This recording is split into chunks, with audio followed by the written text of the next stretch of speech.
right. That was just a nice little warm up to set the tone. Going live a little earlier tonight than usual because I have an engagement later, but still the same vibe, same energy that we're gonna keep though. And so in case you're not aware of who I am, I'm going to give you a little intro. My name is Crystal Kajess. I am your purpose coach, your business bestie. I also help people with branding and marketing. I help women, okay, answer the call over their life with clarity so they can, catapult into the world as a catalyst for change. And so that's my superpower. That's my, gift, what I love, my jam, aka my anointing. So yes, that's what I'm here to do. And so today we're going to discuss a very important topic. This week we're going to, be diving deep into purpose. And one of the things that I know that will, help you align with your to it is the way God sees you. It's very important to see yourself the way God sees you, because then that'll help you when you're trying to make an excuse for yourself, have anxiety, or, try to let the low self-esteem creep in. No, ma'am, we're not doing that. We're actually going to see ourselves the way that God sees us. And I've broken it down into 5 steps. And the first step, of course, is prayer. And I like to think of prayer just like a communication with God. A lot of people think that prayer has to be poetic and, very feel like it's flowery and be super, super deep. No, God just wants to have candid conversations with you. You just lay your cards out on the table, open up, what's on your heart, what's on your mind, because he already knows. But it's kind of like having a friend or being in a relationship with somebody. Yes, they may know that you love them, but if you don't call them throughout the day or check on them or, give them a hug or give them some kind of affection, whatever their love language,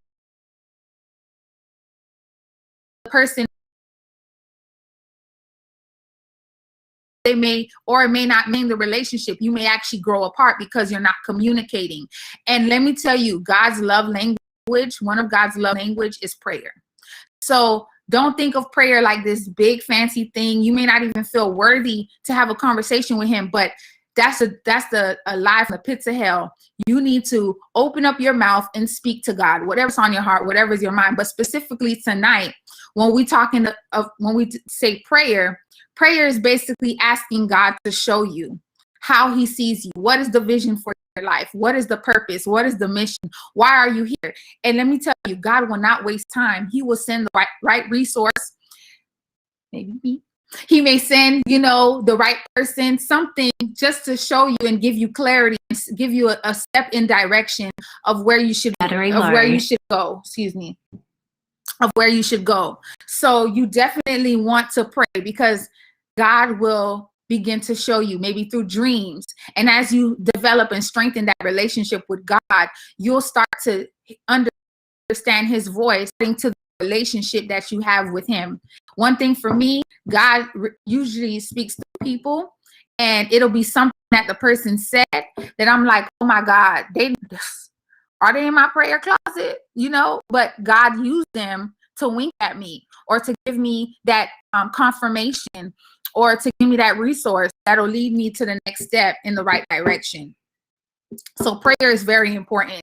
And that's basically one of the main important things. Without this, the rest of everything else that I discussed probably can't even occur the right way. It's going to be dysfunctional. The next thing that you have to do is check the posture of your heart. What am I saying? The posture of your heart. This means that you have to check where you really are in your life, as far as just letting God put that mirror on you. And this will also happen naturally through the prayer. God will show you things that you need to strengthen on, things that you need to work on. You may be the best counselor in your city, but right now you probably don't know how to talk to people. as far as like your tone. You may have an attitude. You may not be as approachable as you should be to carry out this thing that God has called you to do. So God will show you about yourself, but you have to be ready to, accept the checking, because there's some things that about myself that God had to show me. And I'm like, oh my God, this is like, you really checking me right now, but it's for the greater good. Because how can you know what to work on or what to fix if you don't know it? If it's not, if the light is not shed on that, then you won't even be able to say, okay, well, God, I'm going to work on it. You won't be intentional. And we talked about that on Monday. We talked about your purpose allows you to be more intentional. So this is like a key thing. Another thing that will allow you to be, where you can be intentional with your purpose, is checking your heart, your attitude, your mindset, just everything, how you feeling, your emotions. Not saying that you can't have emotions, but are they in check? What is your motive? Do you really want to be out here, helping people, or you want to be selfish and not, allow God to use your time and to use your energy to serve others? So it really has to be something that you check your heart to say, okay, God, you got to be open for your heart to be checked. So that's the posture. What is the posture of your heart? What is the posture, of your overall mindset? And if you're ready to receive, getting those, mindful checks to say, okay, you know what, Crystal, you got to work on your attitude, got to work on your time management. Like, those are things that God will show you about yourself, that if there's chaos externally, is gonna show internally, and vice versa. Chaos internally is gonna manifest externally. So we got to get that in check. We got to get our heart in check. So the next thing is pruning. And with the pruning, it's like removal. Okay. I'm not a gardener, but I want to use this analogy to show you. So when gardeners clip the leaves on a plant, what it does is it releases a growth hormone. So although they're clipping that portion of the plant, the growth hormone is released, and now it'll actually allow the plant to grow more, either more out or more straight, or whatever is trying to be achieved with the clipping and the pruning. So I want to use this example to let you know that one of the things that, when you want to see yourself the way God sees you without certain baggage. God sees you without certain toxic habits or certain toxic environments. That's what God sees you. God sees you in and without.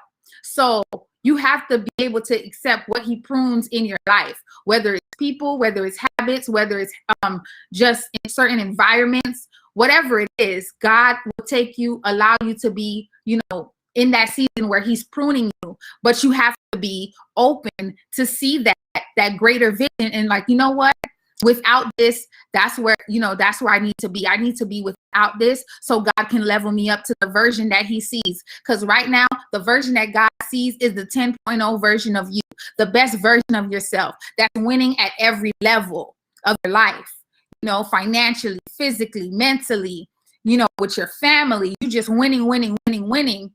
But there's some things that got to get let go. There's people that can't go where you're going to go because they're going to be a leech. They're going to be sucking the life out of you. Or there's people that's just going to, bring this negative vibe. Like, you got to have that discernment to know, okay, God, the way that you see me is without these people. The way that you see me is without these environments. Not to say that you can't help, but at the same time too, there has to be boundaries. There has to be a distance.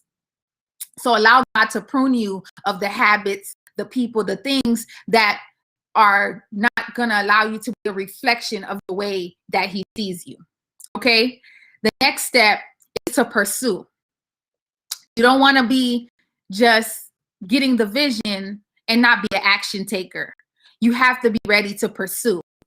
And with pursuing, it's going to take a lot of sacrifice. You may have to sacrifice your time and go more into studying what God has called you to do. You may have to invest in yourself. That's part of pursuing. Let me tell you about investing in yourself. Investing in your team, first step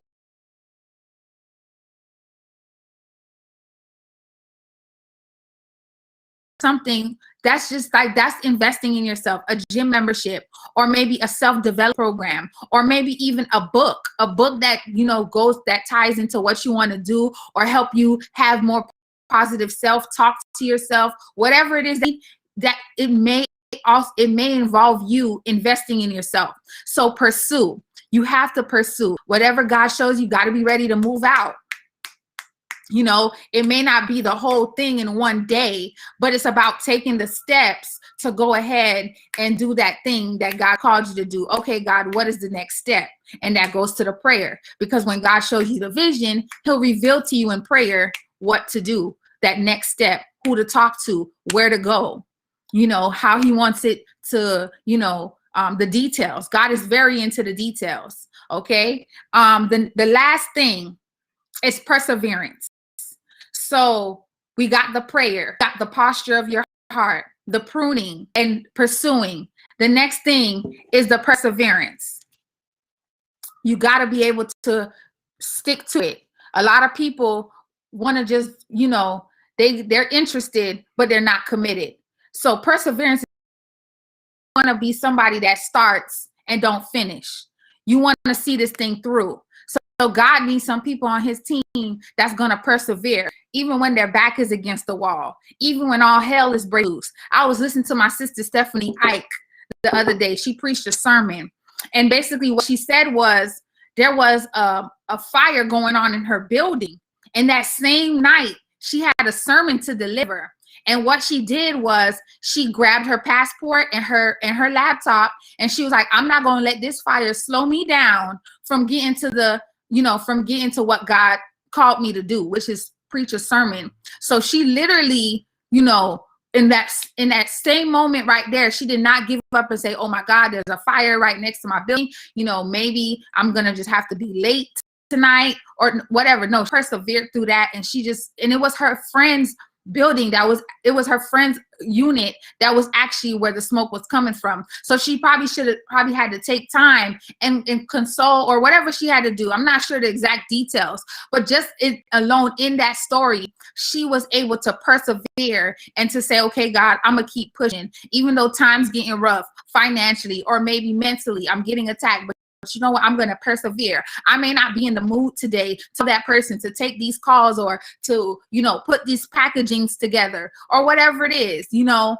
but at the end of the day, you have to persevere, because one thing that people respect is consistency.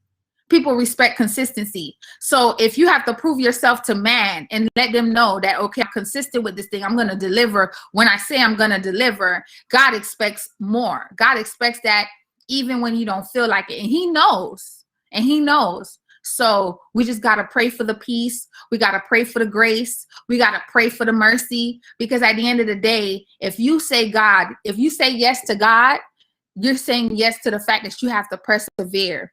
And it may not always feel good. It may not always look good, but you know what? I'm committed to seeing Crystal 10.0. So even though Crystal 4.0 got to have a little headache, got to learn some lessons. You know, one revelation that came to my mind is David. And I'd never even thought to ask myself, what if David had his own fears when he was tending to the sheep, when the bears was coming near the sheep? I mean, I want to give him credit and feel like he was brave. Maybe he was.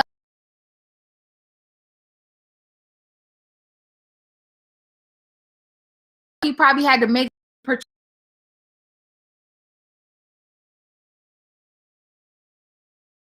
what got our shepherd all crazy right now? Why is he looking nervous? He never looked like that, because animals pick up on things, especially if you're the one that's been taking care of them. Animals pick up on your vibe.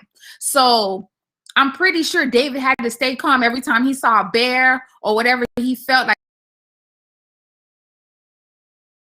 He had to stay calm.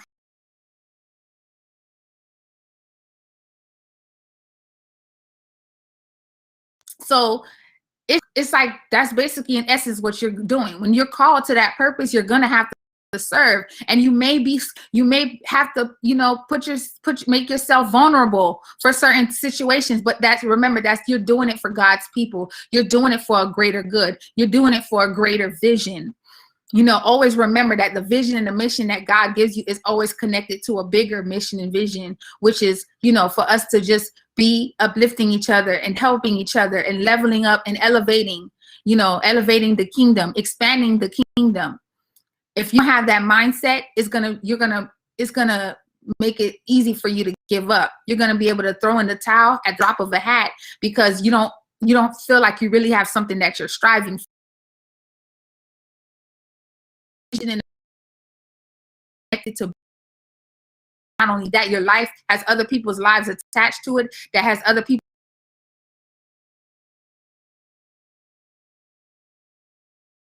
You will say, you know what, that is my why. That is my why. Like, my why is really seeing this thing out to the end. So when you see yourself the way God sees you, all of these things come into play. And these are the 5 steps. I'm going to recap. You have to go into prayer, and you have to be intentional about what you're praying to, and you have to be consistent, so God constantly communicate with you. You don't want to feel like, you know, you're missing a beat. You know, posture, make sure your heart is in check, and God will show you about yourself. If you're really going to lean into the prayer life, God will show you about yourself and what you have to work on. The pruning, letting go of certain things. Pursue, moving out on the vision, not just sitting on it and daydreaming. Well, you don't want to be one of those people that 10 years past, well, God told me that that's what I'm going to do, but doing nothing. Stop trying to keep the ball in God's court. Once God shows you the vision, boom, he tag, you're it. Let's go. What's up? Get up. You have no excuse. I showed you what to do, so let's do it. One of those people that are actually moving towards the vision. You want to stick to it. You want to see it all the way. You want to see it all the way through, and that's perseverance. You are committed to the vision, and you want to, you know, do whatever it takes by any means necessary. And so that was, you know, the 5 steps to seeing yourself the way God sees you. I pray that it was a blessing, because it was a blessing for me when I got the revelation. And I'm just excited about, you know, this week that we're diving into purpose. And, you know, let's chat. We're gonna chat again tomorrow. Let me know.